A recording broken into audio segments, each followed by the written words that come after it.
Hello friends, welcome to Shruthi's food lab. ഇന്ന് നമ്മൾ ഉണ്ടാക്കാൻ പോകുന്നത് ചക്കക്കുരുവും റവയൊക്കെ കൊണ്ട് നല്ല സ്വാദിഷ്ടമായൊരു ഈവനിങ് സ്നാക്കാണ്.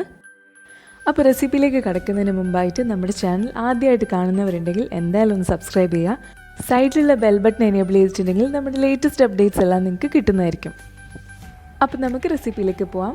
അതിനായിട്ട് ഞാനിവിടെ 30ഓളം ചക്കക്കുരു നന്നായിട്ട് കുക്കറിലിട്ട് 4 വിസിൽ കേൾക്കുന്നവരെ വേവിച്ചെടുത്തിട്ടുണ്ട്. ഇത് നമുക്ക് മിക്സറിലിട്ട് നന്നായിട്ടൊന്ന് അരച്ചെടുക്കാം. അതുപോലെ 2 മീഡിയം സൈസിലെ ഉരുളക്കിഴങ്ങ് വേവിച്ച് ഉടച്ചെടുത്തിട്ടുണ്ട്. ഇത് രണ്ടും നമുക്ക് മാറ്റി വയ്ക്കാം. അതിനുശേഷം ഒരു ബൗൾ എടുക്കുക. അതിലേക്ക് 1 കപ്പ് റവ ചേർത്ത് കൊടുക്കുക. ഇതിൻ്റെ കൂടെ നല്ല ചൂടുള്ള വെള്ളം 1.25 കപ്പ് ഒഴിച്ചു കൊടുത്ത് നന്നായിട്ടൊന്ന് മിക്സ് ചെയ്തെടുക്കാം. നന്നായിട്ട് മിക്സ് ചെയ്തെടുത്തതിന് ശേഷം ഇതൊരു 10 മിനിറ്റ് നമുക്ക് അടച്ച് മാറ്റി വയ്ക്കാം. 10 മിനിറ്റ് കഴിയുമ്പോൾ ഇത് ഒന്നുകൂടെ മിക്സ് ചെയ്തെടുക്കുക. ഇനി ഇതിലേക്ക് നേരത്തെ അരച്ച് വെച്ച ചക്കക്കുരു ചേർത്ത് കൊടുക്കാം. ഇനി ഉരുളക്കിഴങ്ങ് ചേർത്ത് കൊടുക്കാം. 1/4 ടീസ്പൂൺ ഇഞ്ചിയും 1/4 ടീസ്പൂൺ വെളുത്തുള്ളിയും ചേർത്ത് കൊടുക്കാം. ഒരു ഉള്ളി ചെറുതായിട്ട് അരിഞ്ഞത്, 1/2 കപ്പ് മല്ലിയില അതും ചെറുതായിട്ട് അരിഞ്ഞതാണ് ഞാനിവിടെ ചേർത്ത് കൊടുക്കുന്നത്. ഇതിലേക്ക് ആവശ്യത്തിന് ഉപ്പ് ചേർക്കാം. പിന്നെ 1 ടീസ്പൂൺ ഗരം മസാലയും 1 ടീസ്പൂൺ മുളക് പൊടിയും ചേർക്കുന്നുണ്ട്. ഞാനിവിടെ കശ്മീരി മുളക് പൊടിയാണ് എടുത്തിരിക്കുന്നത്. 2 പച്ചമുളക് അരിഞ്ഞത് കൂടി ചേർക്കുന്നുണ്ട്. ഇനി അതിനുശേഷം ഇത് നന്നായിട്ടൊന്ന് മിക്സ് ചെയ്തെടുക്കാം. ഇപ്പോൾ ഇത് നന്നായിട്ട് കുഴച്ചെടുത്തിട്ടുണ്ട്. ഇനി ഇത് നമുക്ക് നീളത്തിലൊന്ന് ഷേപ്പ് ചെയ്തെടുക്കാം. ആദ്യം തന്നെ നമുക്ക് കയ്യിൽ കുറച്ച് എണ്ണ തേച്ച് കൊടുക്കാം. ഒട്ടിപ്പിടിക്കാതിരിക്കാൻ വേണ്ടിയിട്ടാണ് ഇങ്ങനെ ചെയ്യുന്നത്. എന്നിട്ട് ചെറുതായിട്ടൊന്ന് ബോൾ സൈസിൽ ഉരുട്ടിയെടുത്തതിന് ശേഷം നമുക്കിതിങ്ങനെ നീളത്തിൽ ആക്കിയെടുക്കാം.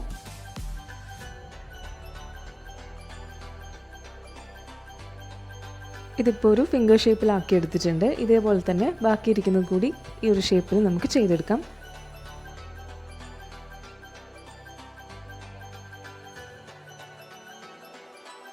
ഞാനിപ്പോൾ ബാക്കിയിരിക്കുന്നത് കൂടി ഇതേപോലെ തന്നെ ചെയ്തെടുത്തിട്ടുണ്ട്.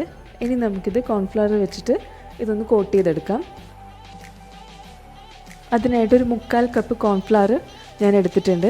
ഇത് ഓരോന്നോരോന്നായിട്ട് നമുക്കിങ്ങനെ കോട്ട് ചെയ്തെടുക്കാം. ഈ ഒരു സ്റ്റെപ്പ് കുറച്ച് സൂക്ഷിച്ച് വേണം ചെയ്യാനായിട്ട്, കാരണം ഇത് പൊട്ടിപ്പോകാൻ സാധ്യതയുണ്ട്. ഇതേപോലെ തന്നെ ബാക്കിയിരിക്കുന്നത് കൂടി നമുക്ക് ചെയ്തെടുക്കാം.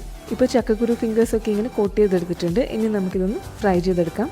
ഞാൻ ഡീപ്പ് ഫ്രൈ അല്ല ചെയ്യുന്നത്. ഒരു പാനിൽ കുറച്ച് എണ്ണ ഒഴിച്ച് ചൂടാക്കി എടുത്തിട്ടുണ്ട്. ഇതിലേക്ക് നമ്മുടെ ചക്കക്കുരു ഫിംഗേഴ്സ് ചേർത്ത് കൊടുക്കാം. ഇനി നമുക്കൊരു മീഡിയം ടു ഹൈ ഫ്ലെയിമിൽ ഇതിൻ്റെ എല്ലാ സൈഡും നന്നായിട്ടൊരു ഗോൾഡൻ ബ്രൗൺ കളർ ആവുന്ന വരെ ഒന്ന് ഫ്രൈ ചെയ്തെടുക്കാം. ഇപ്പോൾ ഇത് റെഡി ആയിട്ടുണ്ട്. ഇതേപോലെ തന്നെ ബാക്കിയിരിക്കുന്നത് കൂടി ഫ്രൈ ചെയ്തെടുക്കാം. അങ്ങനെ നമ്മളുടെ ചക്കക്കുരു ഫിംഗേഴ്സ് റെഡി ആയിട്ടുണ്ട്. നല്ല ക്രിസ്പി ആയിട്ട് വന്നിട്ടുണ്ട്. നല്ല മഴയൊക്കെയുള്ള സമയത്ത് കഴിക്കാൻ പറ്റിയൊരു സാധനമാണ്. അപ്പോൾ എല്ലാവരും ഇത് വീട്ടിലൊന്ന് ട്രൈ ചെയ്ത് നോക്കുക, അഭിപ്രായങ്ങൾ പറയുക. അപ്പോൾ ഇന്നത്തെ റെസിപ്പി എല്ലാവർക്കും ഇഷ്ടമായി എന്ന് വിശ്വസിക്കുന്നു. ഇനി വേറൊരു റെസിപ്പി ആയിട്ട് പിന്നെ കാണാം.